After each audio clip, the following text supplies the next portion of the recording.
The Crash Course Live is presented by Ultimate Derby, O'Reilly Auto Parts, and Speedway Motors, DerbyTees.com, Nearest Slider Shafts, Baldwin Racing Engines, Performance Rear Ends, and Chambliss Welding. This is the Crash Course Demolition Derby podcast, coming to you live from Blizzard Bash 2014 at the Topeka Expo Center in Topeka, Kansas.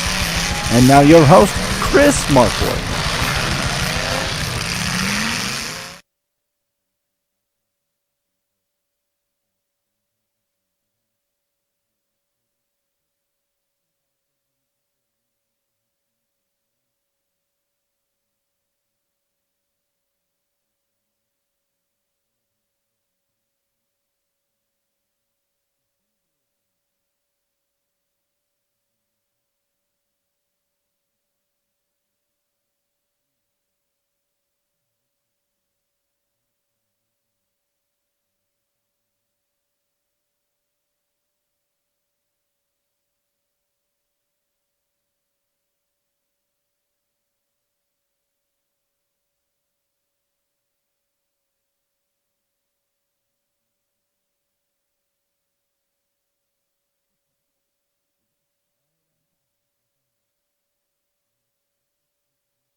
Just great action, from top to bottom. Every class that's been out here has put on a great show.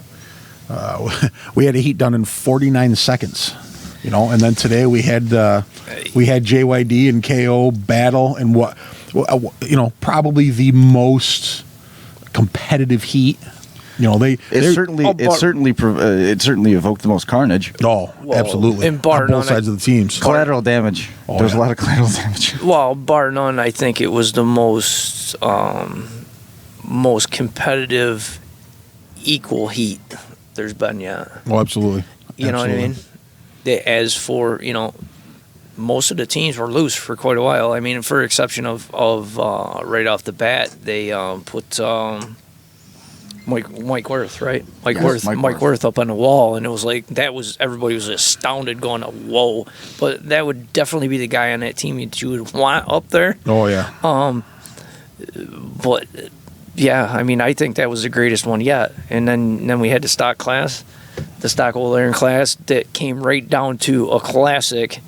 2 Mopars against 2 GMs. Oh yeah. And yep. They were battling for a long time, and I was pretty amazed with that, really. Yeah. It was great. Them guys built some really nasty Mopars. Chris is he's taking a deep breath. There's about a 30-second delay from what's happening right here to what's happening out there to everybody listening, and we're getting yelled at already. That gives you time to edit me if I say so. No, well, sort of. It does a little sometimes. I don't need to. We're on the internet, so I'm not going to edit you. I actually kind of enjoy the fact that I never know what kind of loose cannon comments are coming out of your head.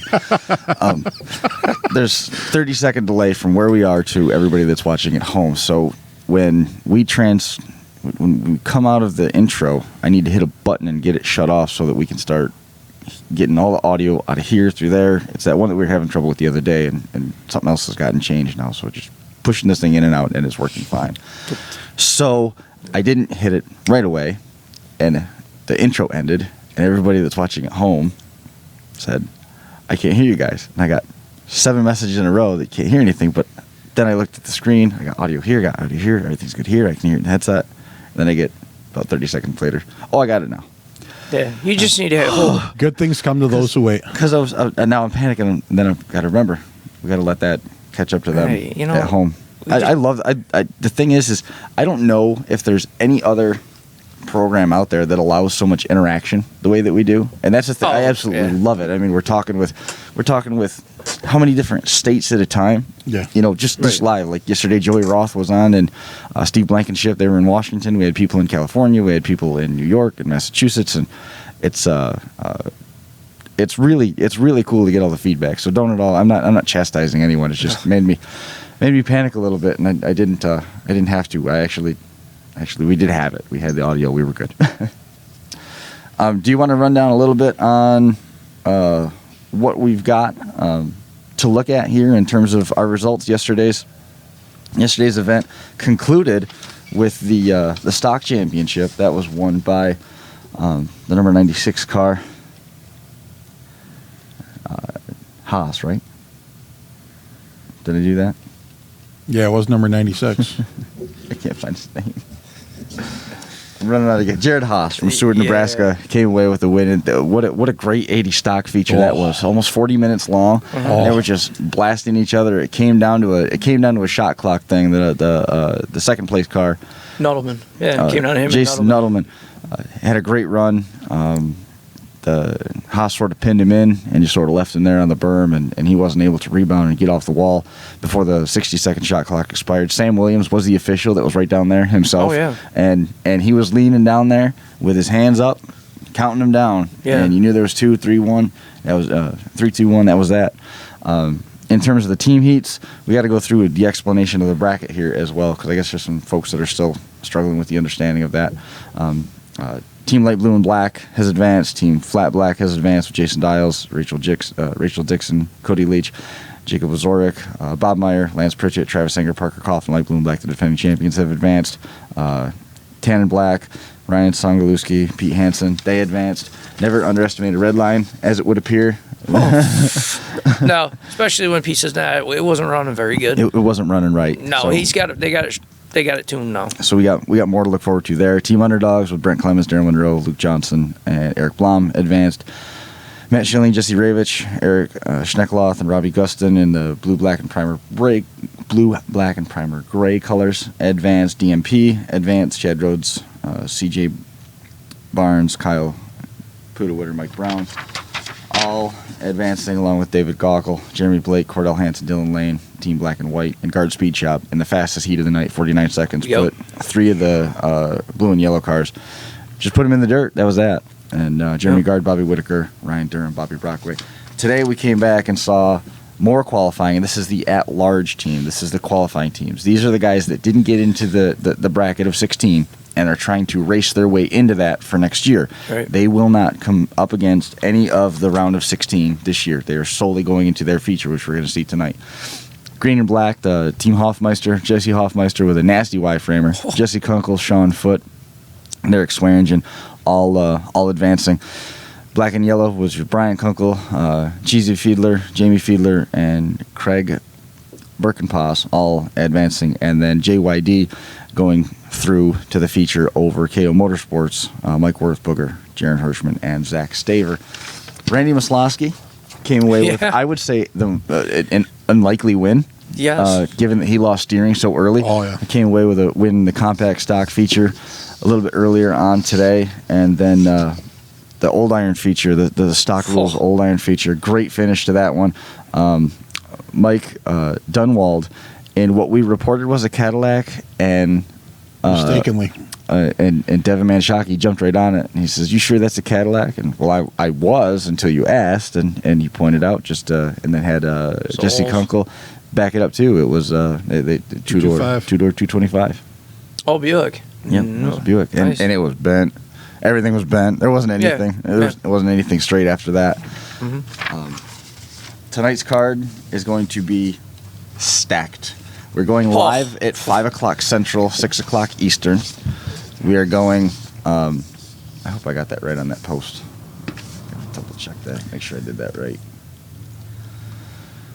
Yeah, tonight's going to be just huge. I mean, Live with the pre-show, 5 p.m. Central and 6 o'clock Eastern. Okay. And then 6 o'clock Eastern is when all the Derby action starts here. We've got the O'Reilly Auto Parts Team Rounds 2, so we're going to see the B mains. We're going to find out who's out of the bracket, basically, tonight. right.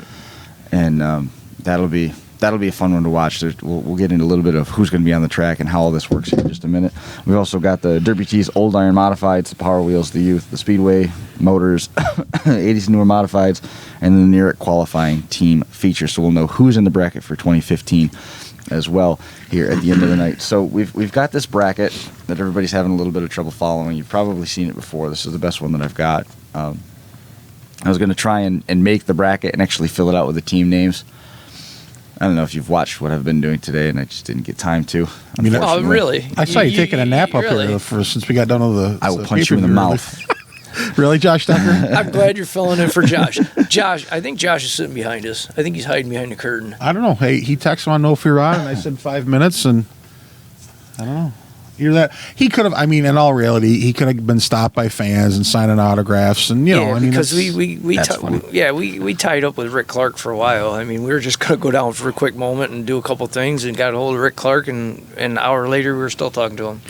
The brackets on these are all boxed. If you look at the bracket on Blizzard Bash, it's all boxed. They're not separated. So that's telling you that they're all going to be against each other at the same time. So the loser of Heat 1 goes to the left, which is the B main, which is what we're going to see later on tonight. $1,500. The winner of that gets $1,500.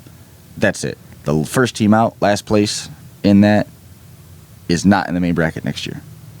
The winners go on into the A mains, and they're all going to be on the track together. The A main winner goes on and goes head to head for $5,000 against the winner of the other bracket. Right. So, in terms of coming back out of the B main, in terms of going team to team, head to head, there's no the head to head. The head to head is over now until we get to the championship round. All the teams are in collective pools. There's the B main pools, and there's 2 of those, and there's the A main pools, and there's 2 of those. In terms of who's in and who's out, we talked about it.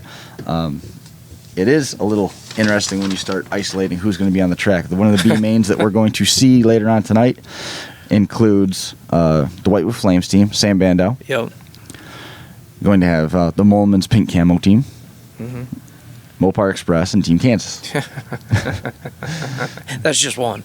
That's just one, and one of those 4 teams is not going to be in the main bracket next year. Right. If they want to participate, they're going to have to go to the qualifying race. Yeah, that's just a huge dynamic to that. The other B main that we're going to be seeing is Zach Fetro's Army Green and Black team. Oh yeah. The light green and black team, which was Winslow Goodwin. The Army Green and Orange team, which is Blake Thomason. Okay. And then the blue and yellow team, which was the Gomods. Right, and The Golden Goblin. the and Golden his Goblin. cronies. That is the name, the Golden Goblin. And boy, there was And one of those teams will not be back in the main bracket next year. They'll be running, if they want to participate at Blizzard Bash 2015. They're going to have to run in the qualifying rounds and win as one of the final 2 teams to get back into the 2016 show. Yeah, and 2 years out, you're looking. You're looking at not, you're looking at ways. yeah, by no means. I mean, there's a lot of, because of the dynamic of the track and how it's set up, there's a lot of actual very fresh cars Oh yeah. in these. I mean, by no means are they All junked. all junk, and it's going to be like a ropey dope going around, and nobody's gonna, it's going to be a not as fast-paced show. It's actually going to be, you know what? Something else that we didn't mention, we didn't really talk about, and we'll have to get into this in the 5 o'clock pre-show out here. 10 of the 16 teams are going home with money, Right. which is pretty good. Which is cool, for sure. I mean, one team's going home with 10,000. Right. 2 teams are going home with 1,500 each. And then the A main brackets, it's 5,000 to win, 3,000 for second, 2,000 for third, and 1,000 for fourth on both sides. And the 2 $5,000 winners are going to go head to head for another $5,000 bonus. Right. But it's I don't know. I think tonight's going to be pretty. I think tonight's even going to be more intense. The tension has been building just the way that you would want it to. We had the stock 80s yesterday. We had the stock compacts tonight, and now we're going to get into some more modified stuff, and we're just kind of building up to this pinnacle, the precipice of Demolition Derby. Right to the top of what we're going to see come Sunday when they give away a total of $10,000. Yeah, right. And the teams that win that are going to be, they're definitely deserving it. They've earned it. They've earned it. They've earned it. They put the time in. It went through the marathon. It's a marathon. You have to run. You have to fix. You have to run. You have to fix. So it's just not like going and, hey, yeah, we're gonna run for $10,000 one shot deal or $5,000 one shot deal. It's you're here. I mean, you're building. You're wrecking. You're building and wrecking. it's by no means an easy task whatsoever. No, I mean there's definitely no easy flight this year. There's no one side of the bracket that's easier than the other. I mean, you know, to win, you know, your B main and go on to the championship. I mean, you know, there's like I've said, and I still stand behind it. I think the two cars that battle at the end of the night for the overall championship, they're not going to be at full strength. I mean, just look at the guys and the builders and the competition. I'll be very shocked. I agree with you, Brian. I'll be very shocked. The likelihood of a team having all four cars, like you're saying, they're definitely not going to be at full strength.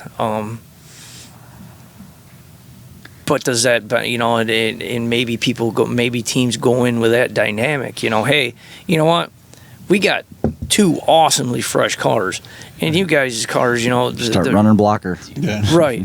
Your goal is run jammer car, and you know what? We know you saved the best cars for last, you know, so it's, I'm sure there's that dynamic going into it and thought process, but yet there's other teams that might have four perfectly good cars going out into this next round, and they don't have to worry about that. Right. Just go out and run, you know, and Team Guard what?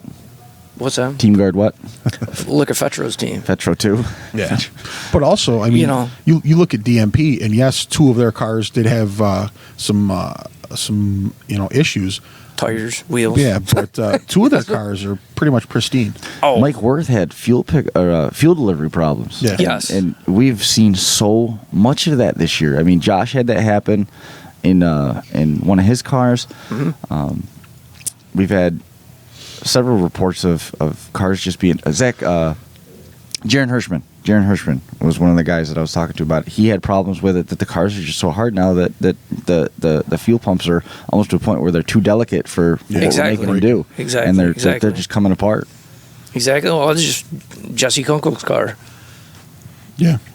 Mad Russian. Yeah. He had one today. Yep. Yeah. Yeah, Fuel issues. fuel pump broke. He runs a mechanical pump. Whoa. Yeah.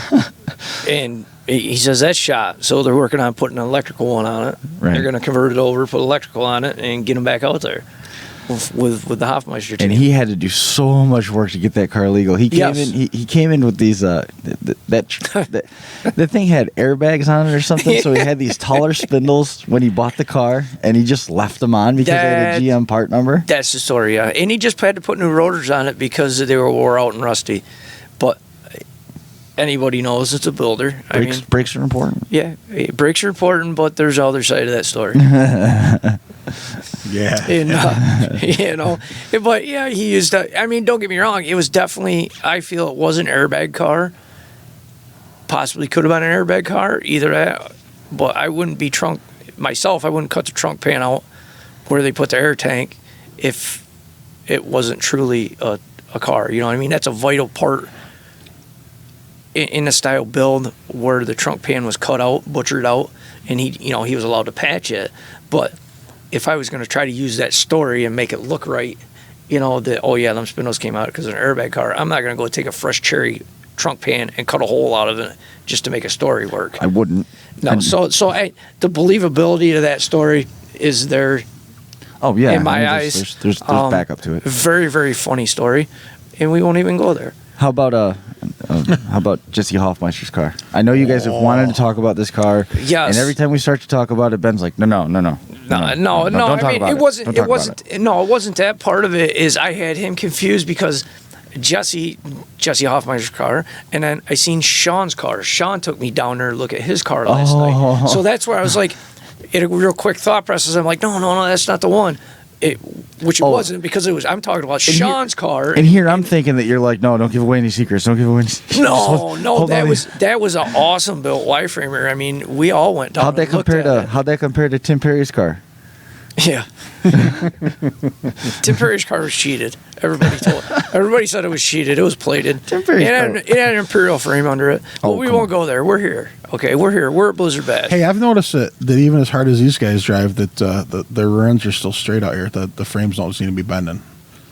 That Mopar straight. Well, I mean, on The back of that Mopar. I mean, on the Very 80s straight. and newer stuff, The- that's staying straight, just like it does sometimes in New York. You guys are terrible. I'm definitely taking Josh's seat, and I'm getting a punishment. But no, it's no that Mopar, that Y-frame. I haven't seen a Ford bend beyond the C pillar yet. You didn't. Yeah, you're full of shit now. Flat out.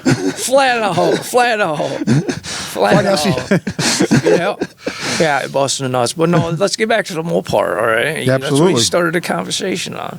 The why We got to get to Kenny Rosno's bent seat too when you're done. Yeah. Oh, yeah. Well, that Do the Mopars contradicts first. that contradicts your whole story of a pillar not getting bent. Mopars first. Okay.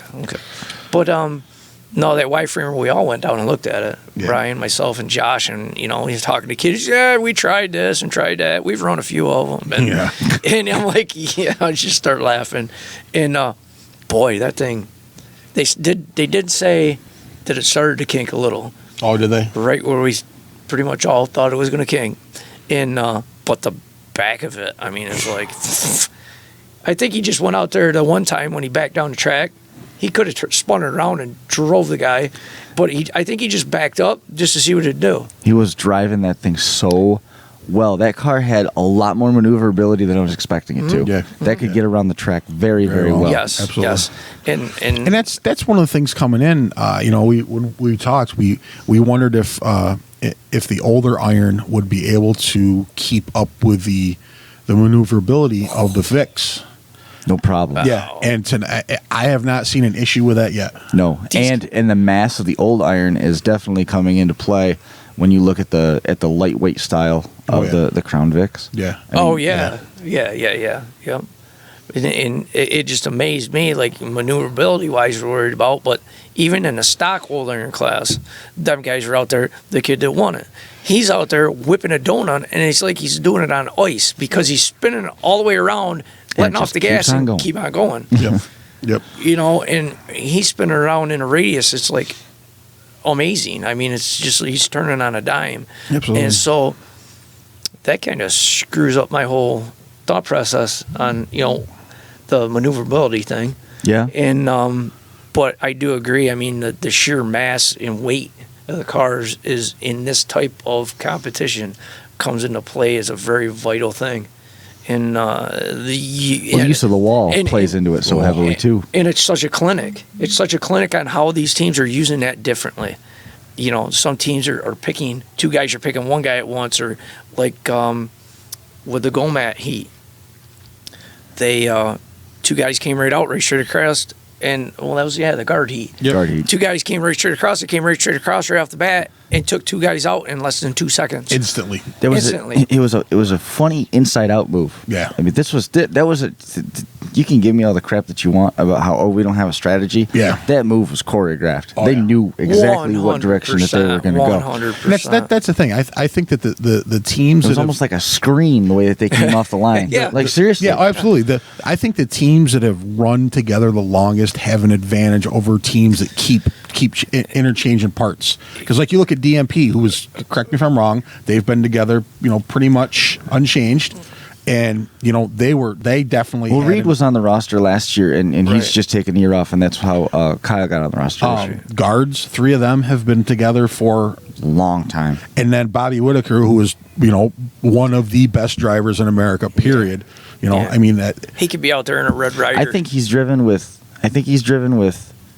the Underdogs team or Team Black, and he's also been with Team Brown, and he's done. Oh, he's phenomenal wherever he goes, in my opinion. Just because he like I said, you put him in a Red Ryder out there, and he'd be smashing shit. Absolutely. But your dynamic of how the teams and how they've been together for so long, and that dynamic and how they worked well, we've also seen the opposite side of that. There's some bad driving. Literally. I mean, when I was amazed, I couldn't believe it. I'm like, oh my God, you got your teammate hung on a wall, and you spin down and around, and you're an opportunity where all you got to do is just come up and hit them. You make eye contact, and you just go to the other end of the track. Yeah, that's Well, bad. My God, I'd be like, I'm gonna pull a Josh. It'd be like, dude, you punch you in the face. using Josh's terminology. I mean, that shows what happened. This was round 2 of the qualifying heats. Kenny Gunn was on the track with black and yellow. Kenny Gunn is with dark blue and orange. Yes. He came down here off to on the right side of the track, and he burned a quick 180. And when he turned the 180, he sort of hip checked one of the black and yellow cars. But at the same time, another black and yellow car who was coming to rescue his buddy off of the berm, it hip checked the one car, and it sort of knocked him off the berm. And at the same time, that other dude that was coming to the rescue just made enough contact to sink the back end of Kenny Gunn's car. Wayne Gunn's car. Kenny Gunn then drove across the nose of Wayne's car. Didn't hit him. Burned a 180. Didn't hit him. And then was escorted out the Zamboni exit. But then I'm talking about his other teammate came down and did nothing. And I'm like, oh my God. But that just explains the whole dynamic. The certain teams have that dynamic that they know, and then these guys just didn't. I don't know. And we've seen that a couple times. Team Hoffmeister left Swearingen right here on the dirt. Left him there. Okay. But he was obviously having problems, and I'm not convinced that team. We didn't get into that with Jesse. We sort of ran out of time. We didn't get the chance to. I'm not convinced that they didn't think that he was out because he had sat still for so long. Yeah. There was an official right there now, with him. There's a rule though. I mean, if you're hung up for for so long, you're out, right? There's a 60-second contact rule, right? Yep. And it's and so you have to. I mean, it's no different than any of the Derby, but we've seen some. It's deceptive because the pace is so fast that I've been up here because I've been keeping track of I've been keeping track of all the results and then keeping track of the heat rundowns for the fantasy league stuff. Yep. And I've been duped a couple times because people get hung up and I'll mark them down just so I kind of have it ready, based on the assumption. And a couple other cars will go out, and then all of a sudden a teammate will come along and tap that dude that's stuck. And he's back and running, and no official bats an eye. The reason why is because 60 seconds, a lot happens in 60 seconds here. Oh, yes. Absolutely. So and I'm thinking he's been hung for 2 or 3 minutes, and he's been there for, I look at Ben, he goes, that heat was 2 minutes and 17 seconds long. Yeah. It's like, well, that's why he got to come down, because he was only there for 8 ticks, but it felt like forever. Yeah, yep, absolutely. You're right. I didn't think of it that way, but you are precisely right. Yeah, and I agree with you. I think he was definitely having some issues because when he pulled out on the track, he was smoking. Yeah. Well, they were. And then there was he sat down at that corner. Am I wrong on Swearingen's car is the one that we were talking about at dinner with the team dinner that we went to Wednesday night before everything got going Thursday at Chili's, and they were talking about they had the motor in and out of it. He had to borrow transmission. He just had a ton of awful luck go on, but he was here. I mean, and that's what the Derby community is about. He was here. Yeah. Kenny Rosno. Kenny Rosno was here. Everybody noticed him when he was on the line. He told us, make sure you watch me during the countdown. Yeah. Last year, Kenny Rosno got sunk over on that side of the track when we were on the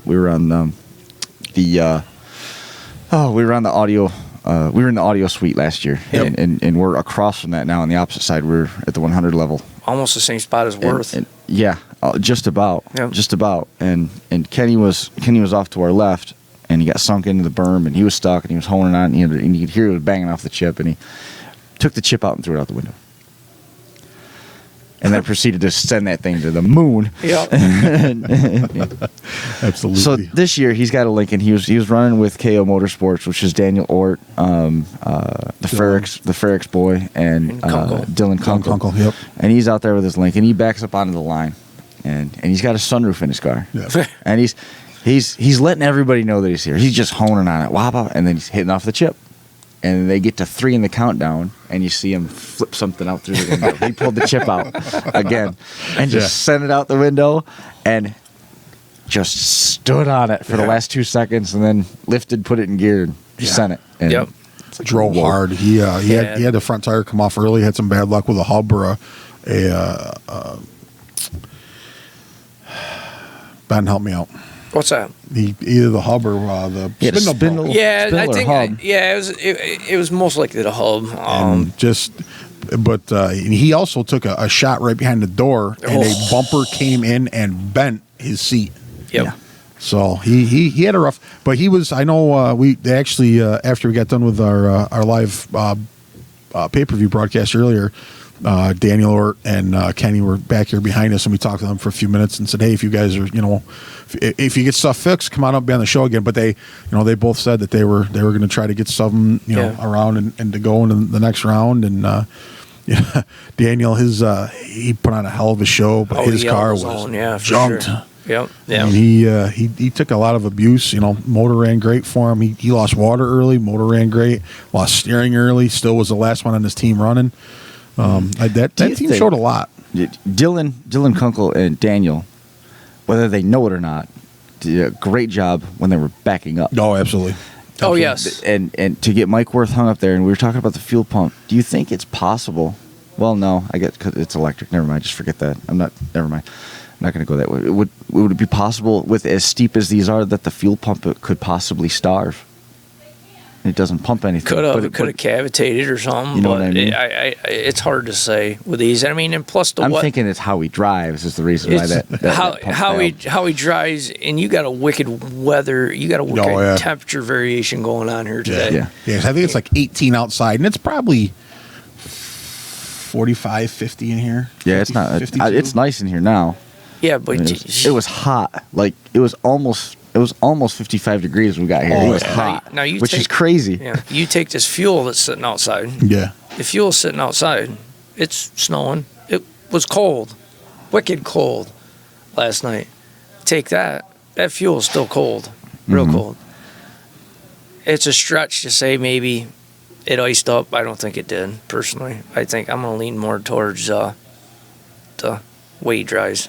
But Dylan ended up getting sent over the wall in that heat. What an entertaining heat. 7.5 minutes long. They were out there for almost 10 minutes just slamming on each other. Yes. And they took some shots from across the track, from JYD, and they were still able to keep going. And I mean, we're talking about shots that collapse the C-pillars on these Fords and just wrap them right into the back window. Oh yeah, I said afterwards, I seen Dylan's helmet come right up out of the sunroof a couple times. Yeah, Dylan had a sunroof on his too.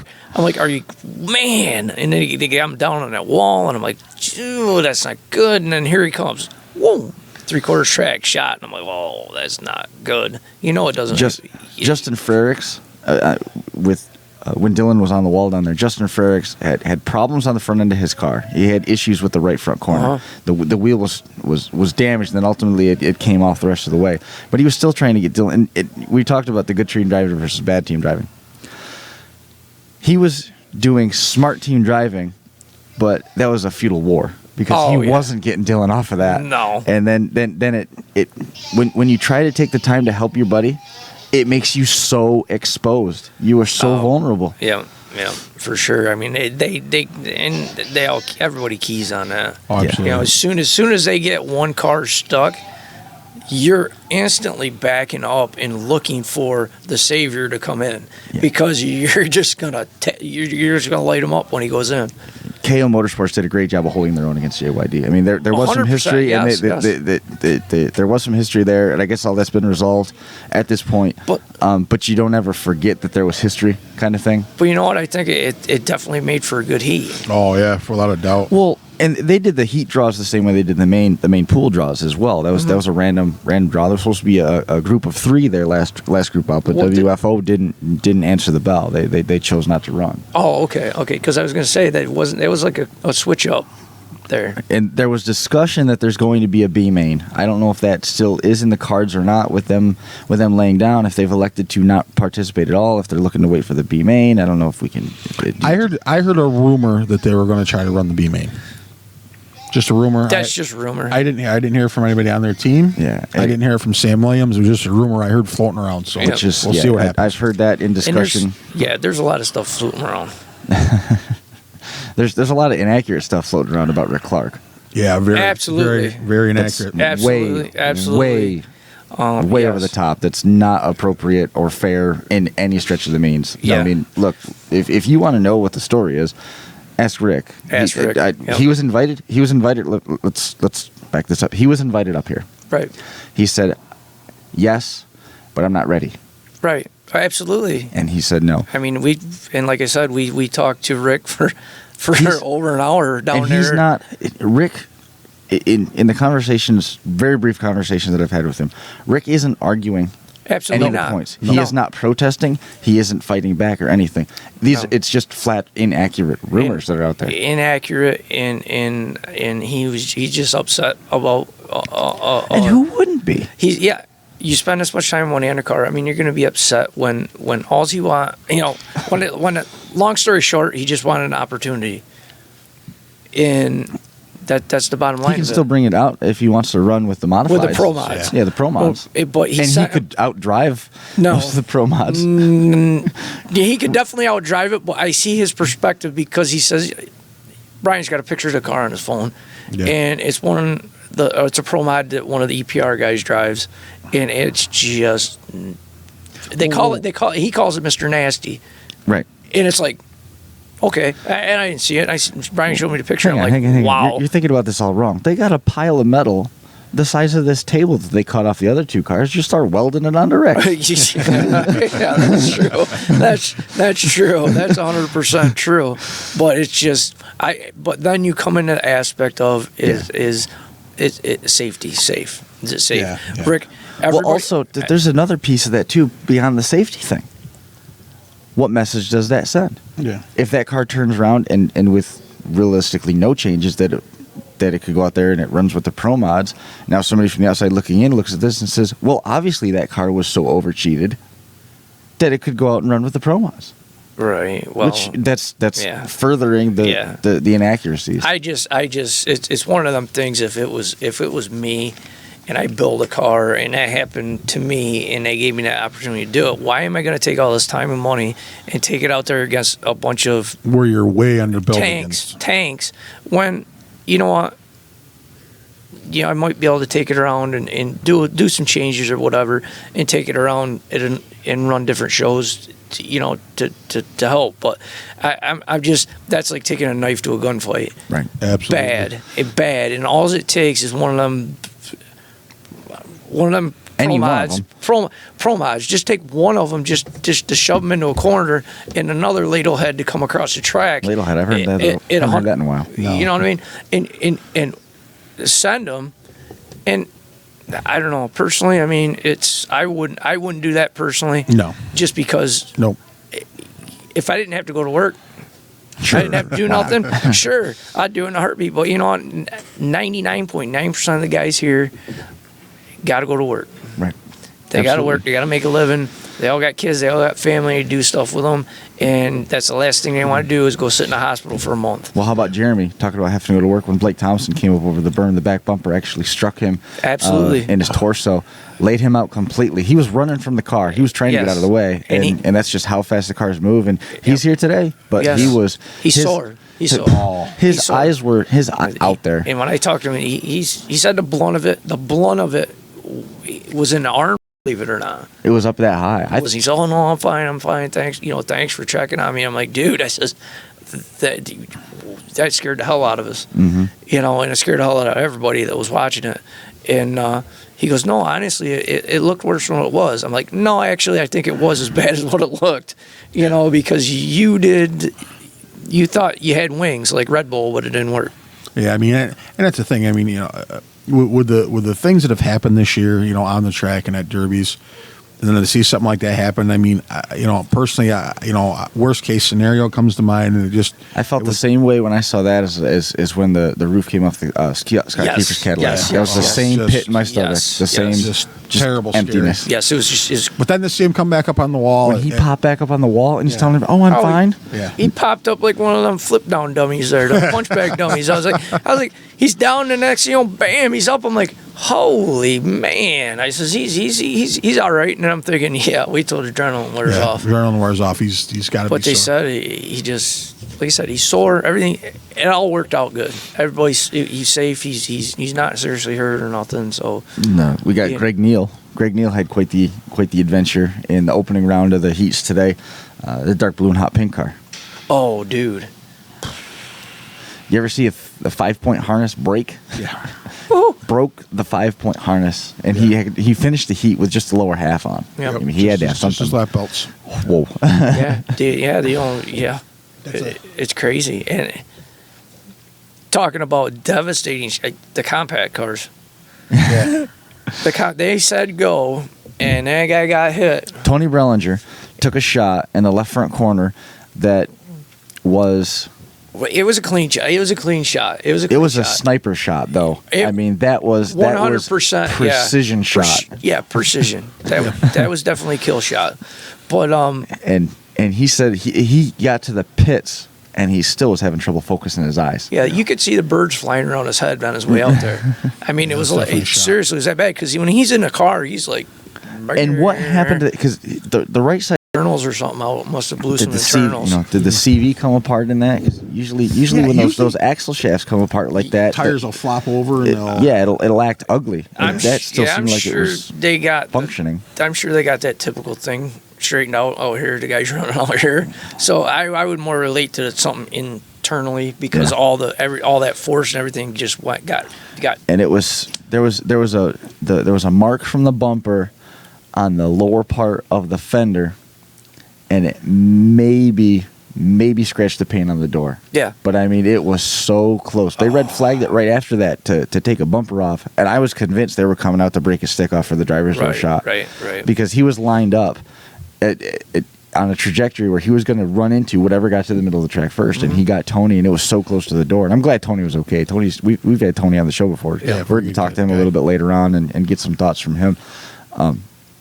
Another thing about the whole lineups is, have you seen these guys how they're nosing out, but they're nosing out. They're nosing to the outside of the arena, and when they start, they're coming in with English like a bowling ball, and they're curving. They'll come out, and then they'll step on it, and they'll try and arc back in, and that's giving them runs on steering and axles right off the bat. Yes. And plus, it's if something burps, if the motor burps or something don't go right from the get-go when they hammer it down, it also gives them a slight angle so they're not directly on the straight against the wall. Yeah.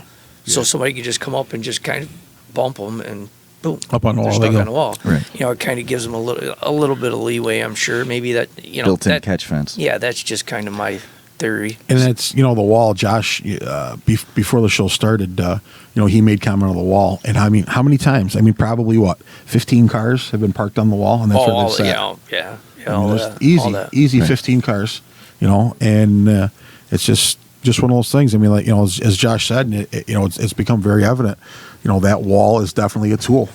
I mean, that wall is a tool. Yeah. And, the good guys are able to use it. And oh, you mean like an implement? I was thinking I thought you were calling the wall names. Like that wall is a tool, just because you're so mad at all your buddies getting hung up on the wall. I don't think we've had a lot of buddies get hung up. Dylan yeah. and Mike Worth, he got off though. Yes. Of course, our Uncle Jimmy, he had a Postal Mopar. Yeah. We're stacked on top of each other on it. Uncle, the Gomots, the blue and yellow cars, were stacked up. Yeah. Uncle Jimmy had a rough time with the wall. So I guess we've had some friends, but no, Chris, I was talking about the implement. When that shaft came apart in 3 pieces, have you ever seen that? The drive shaft in Jimmy's car? Yeah, just grenaded. Yeah. Yep. Yeah. Well, I was actually Dave Guard was sitting here in my seat, so I went out and stretched my legs a little bit and came back in and sat down on the floor down by Ben just so I could see, and I didn't want to interrupt the shot. And you guys were kind of watching the action down here, and I was happened to be watching that. And Jimmy was, the car was still running, and then all of a sudden it just boom out, and it was the middle of the car. And it's it's weird to see a slider break, but it's also more weird to see it break in the middle. So I don't know if it was something he'd pre-existing done. Maybe he cracked it or done something to weaken it, and then it was just enough stress on there to have it come apart or what. But I mean, it wasn't contact that caught. He was sitting still with the wheel spinning when it happened, and it was strange. Oxygen bubble caught in the casting. Yeah, I almost. Oh, good Lord. Yeah, they didn't Factory defect, warranty. Yeah, that was a Friday afternoon build from the factory. Like around right before quitting time or right after a good lunch. There was a build, and they just didn't radiograph that one. That's all. That'll be all right. It's good. They forgot to turn the gas on. It wasn't quite the same as the hole in the casting on the backside of Chad Markley's motor. Never, ever would have imagined that to happen right off the get go. That's how hard these cars Yeah. are. Yeah. When Chad Markley and Team Kansas came off the line, he went nose to nose, and with such force that immediately. And I was talking to Josh about it, and Josh was I don't know if he was. I don't know what he was doing. Oh, the but sparks that came out of it. the shower of sparks that came out from underneath that, and then the immediate puddle of fluid. I'm thinking transmission. Right. Had to. That was all the oil from the engine that poured out of the crack when he ruptured the block. Like Well, I mean, ruptured. I'm sure it was water jacket, the oil, the valleys and stuff where the oil runs. But I mean, we also saw Mike Brown. Mike Brown gets a guy lined up here, and Mike gave him the chance that he could have pulled this. Mike could have We broke. determined that was Black's car. Yeah. It was, He- Colby Black. He could have pulled his. He could have broke his stick, and Mike gave him the chance. And then Mike held that 6.0 wide open, grabbed third gear, and proceeded to destroy the motor on that car. Basically, blow the rods right out of the motor. Yeah, that was nasty. Yeah, and what amazed me is I'm sitting here and I'm watching. I watched the lineup. Now I'm going to talk about the stock old school cars, right? Old school cars. Go for it. The old car, yeah. I'm sitting there looking around. I'm watching. I see the lineup, and the next thing you know, they say go, and I'm looking around and I see a damn compact car, and I almost want to say it's an Lumina. It wasn't I think Lumina. I talked to that guy. I got his. There's a name front-wheel right here. drive car. Yeah, I got his name right here. Wade Bennett. I talked to him. He came up and he was talking about. Mine's the car that's blue with the pink tape on it, and I thought he was talking about blue and hot pink because the blue and hot pink team was sitting right there. His car was next to it. It was like a Century or something along those lines. Something that was like mid '90s, mid-size Century, Park Avenue, something right. along those lines. What I'm getting at is this dude went out there with that front wheel drive and ruined a lot of people's days. Oh, how about the fresh shocker that he shipped out of bounds? And I think that was Exactly. the only contact. That was Cole McKinnon, and really, I thought Cole McKinnon was going to be a top 3 finish. Exactly. And that car, whoa! I mean, he got shoved up over. But we saw Jerry Ott do the same thing at That's the what I was going to Clash, say. you That's what I was know? going to say. I was like, this is like going back in time. I was like in a time warp. I'm like, oh no, here we go again. Jerry Ott's home fist pumping. Yeah, because this Jerry Ott, they're just validated, man. Yeah, Jerry, bring a lumen out, buddy. It's because right up your alley. this guy was sending Mopars like Jerry Ott said. He said, if I see a Mopar, it's getting hit, and but the guy was just precision with it. I mean, every shot he was making counted, and he was bending suspension parts. He was handicapping guys. Yeah, he was hurting them. And I'm like, man, I'd be pissed if I was out there right now. I couldn't believe it, and it started. Everything started coming together when I saw him pull out, and I'm like, well, this isn't making any sense. Right. He missed his heat. The guy he's in the wrong line, and I talked to the guy, and he said, I'm going out there with the big cars. And when he was talking about the pink and black, I thought somebody had this mid-sized car on his team, Right. And Right, there was just a breakdown in communication, and then the whole story came together, and I was impressed. amazed. He was stuck on the wall twice. Yeah, And he got off. He lost both rear tires. Both rear Yeah. wheels. At least one of the rear wheels was broken off, and you could still see, the brakes and everything. It just Yeah. broke it off. And he's still going around without any problems. Yeah, he lost both complete rear wheels and assemblies, and he's out there bombing around, still ruining people's days. Absolutely. And And then it's they got great. done with that, and everybody turned on him. Oh, yes. He was Yeah. no longer. yes, he was no yes, longer under the yes. radar. Yeah. He was like the youngest one in the neighborhood where you deal with him for a while, then after a while you just everybody says okay, it's enough, and but one, you got to give him credit for A, being out there in the track like that, and two, driving as hard as he did. Oh yeah, I mean, Definitely, that for was sure. it added to the show. But I just couldn't get over that. I'm like, are you kidding me? Am I in a time? It's. I just started laughing. I'm like, my God. Well, I need to go find some water. Yeah. I agree with you because maybe they, hopefully concessions might, probably not gonna. Probably not A little until bit. yeah. up, I'm but- guessing not until. I'm guessing they're probably going to open the. Guessing they're probably going to open the arena doors at 5:00 again, just when we're ready to go back out. Right. If I had to guess, I'd say if we went and found Josh Decker, he could probably get us, filet mignon delivered. Whatever we want, whatever you Absolutely. want. You just give me 25 minutes, and I'll have whatever you want here. You name it. Awesome. Josh has made some orders this week off menus, so maybe he could, hook us up. He's yeah, especially in the plane when he's sitting up there ordering off first class, and we're sitting Well, back there with the bags. I mean, you got to expect that. I mean, he's I had to Josh stay Decker, with the we're not- cash. Yeah, Ben was the cash man. It was the soundboard. It was, Hey, Chris, whatever you want to tell the masses out there, it's all good, buddy. I mean, we're done. I'm telling you right now, the stewardesses had fun with it. Everybody was laughing. They thought it was funny. Chris got nervous. Everybody keeps telling me that I think too much. Yes, You do. think too much. You do. You think too much. You think too much. You'll be all right. Do you know why I don't stop thinking? Why? Because everything I do is live in front of millions of people. Well, dozens.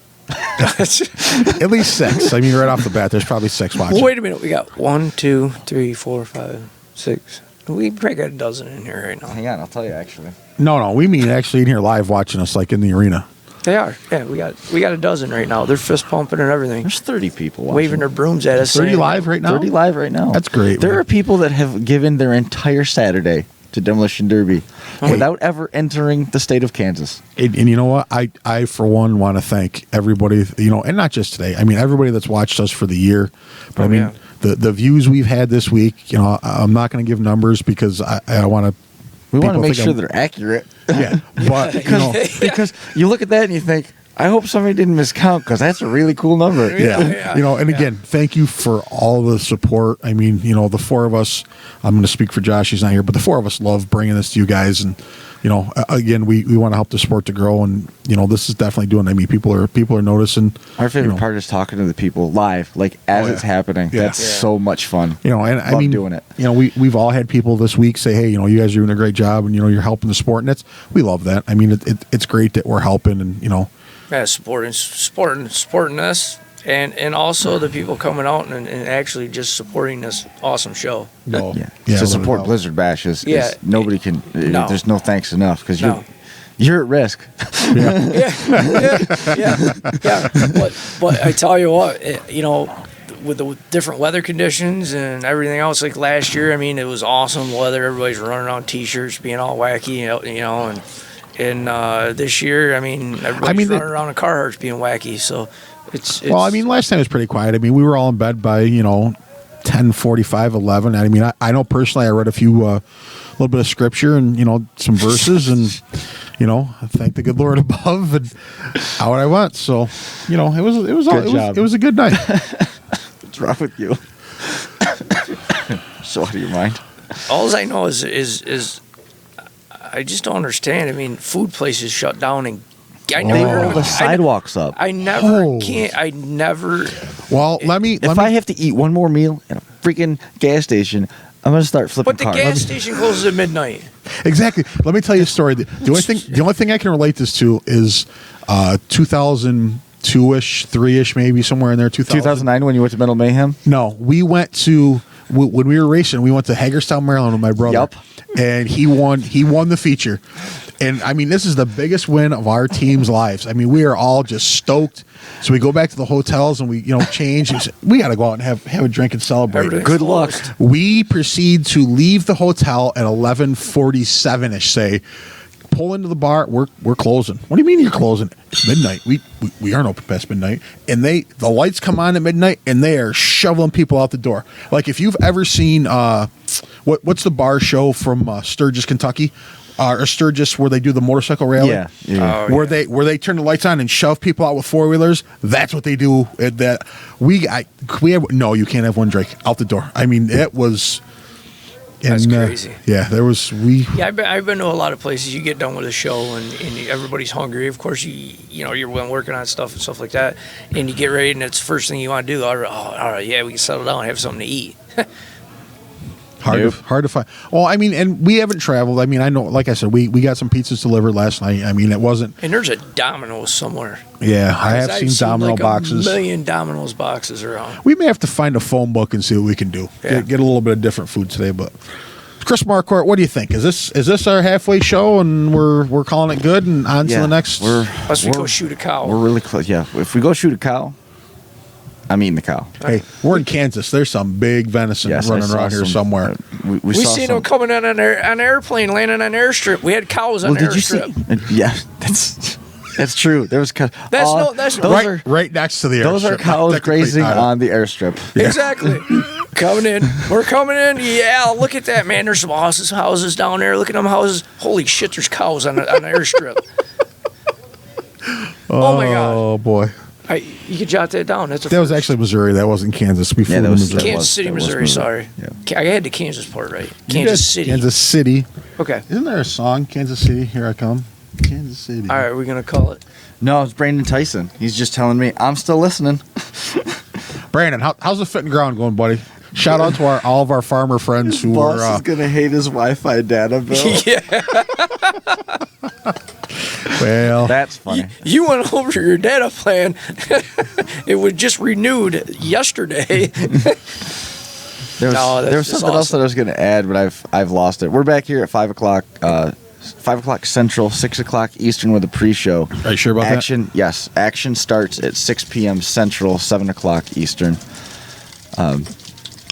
I got a message on Facebook that said, "What times does the Derby start?"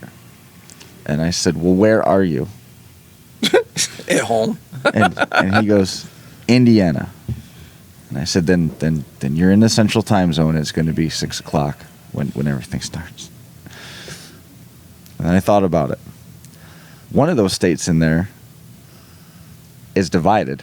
Exactly. Oh, yeah. And I don't remember. So I asked him, "What time is it there?" And it was the same as the time as it is here. And I said, "So you're good. We got it all cleared up." It's like, just don't leave your house. You'll be fine. But there's been people that haven't left their house since Friday night because they don't want to miss anything. Friday night we had the Heeks, then we had the morning program, and here we are. This place was packed for 10 o'clock on a Saturday. Chris, only better to come. Chris, Yes. put a fork in it. We're done. Let's go, buddy. Let's go. Brian's done.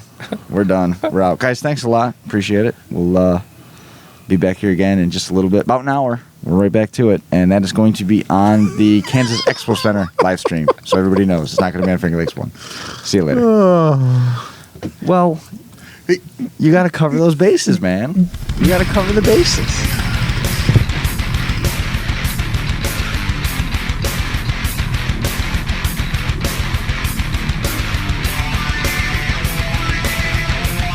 The Crash Course Live is presented by Ultimate Derby, O'Reilly Auto Parts, and Speedway Motors, DerbyKeys.com, Muirt Slider Shaft, Baldwin Racing Engines, Performance Rear Ends, and Chambliss Welding.